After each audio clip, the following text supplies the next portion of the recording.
Hello bachcho, let's solve this question.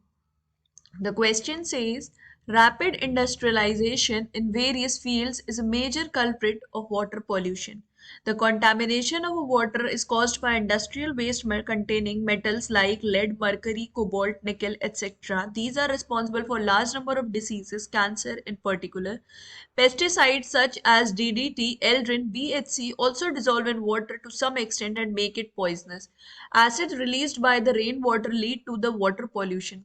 The formation of algae in lakes as well as presence of the organic pollutant such as leaves, grass, trash, etc. also contributes to the pollution of water. They in fact cause the depletion of dissolved oxygen, increase in BOD in water. This results as a result aquatic life is adversely affected. This is known as eutrophication. Question में हमें water pollution के बारे में हमें passage में बताया गया है जिसमें कैसे वाटर पोल्यूशन हो सकता है, वाटर हमारा पोल्यूट होता है, एक्सेस न्यूट्रिएंट्स जब उसमें आ जाते हैं तो यूट्रोफिकेशन होता है जिससे डिसॉल्व्ड ऑक्सीजन लेवल कम होने लगता है, काफी सारी पॉइजनस डिसीजेस हो सकती हैं, कई सारे पेस्टिसाइड्स की वजह से होता है। ये क्वेश्चन हमारा assertion and reason based question है। इसमें हमें एक स्टेटमेंट दिया हुआ है assertion and other statement is the reason. हमें बताना है ये दोनों स्टेटमेंट्स करेक्ट हैं या फिर दोनों में से कोई एक स्टेटमेंट इनकरेक्ट है, और अगर दोनों ही स्टेटमेंट करेक्ट हैं तो उनमें से स्टेटमेंट आर स्टेटमेंट ए का करेक्ट एक्सप्लेनेशन है या नहीं। सबसे पहले रीड करते हैं। असर्शन बोला गया है excess nitrate in drinking water causes blue baby syndrome. Okay, now the reason says the maximum limit of nitrate in drinking water is 50 ppm। तो हमसे क्वेश्चन में बोला गया है, उसका असर्शन बोला है excess nitrate in drinking water में अगर नाइट्रेट की क्वांटिटी ज्यादा होती है तो उससे ब्लू बेबी सिंड्रोम हो सकता है। और उसका रीजन हमको मेंशन है कि नाइट्रेट की जो मैक्सिमम लिमिट होती है वो हमारी 50 ppm से ज्यादा नहीं होनी चाहिए। ठीक है, so now first of all key points.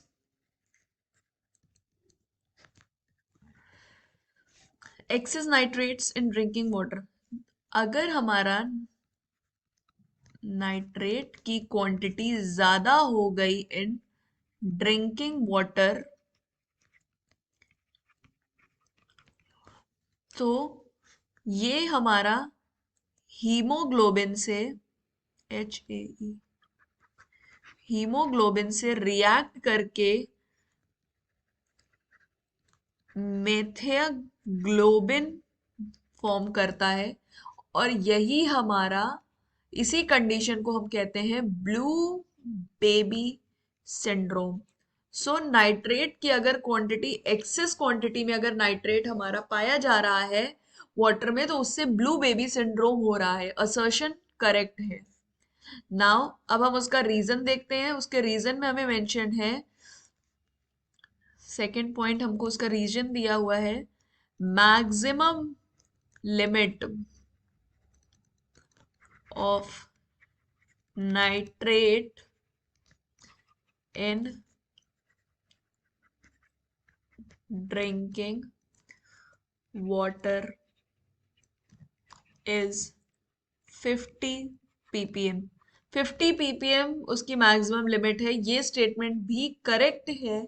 सो इसका करेक्ट, ये भी स्टेटमेंट करेक्ट है, बट ये दोनों स्टेटमेंट एक दूसरे का करेक्ट एक्सप्लेनेशन नहीं है। स्टेटमेंट आर स्टेटमेंट ए का करेक्ट एक्सप्लेनेशन नहीं है। सो इसका करेक्ट आंसर है ऑप्शन बी।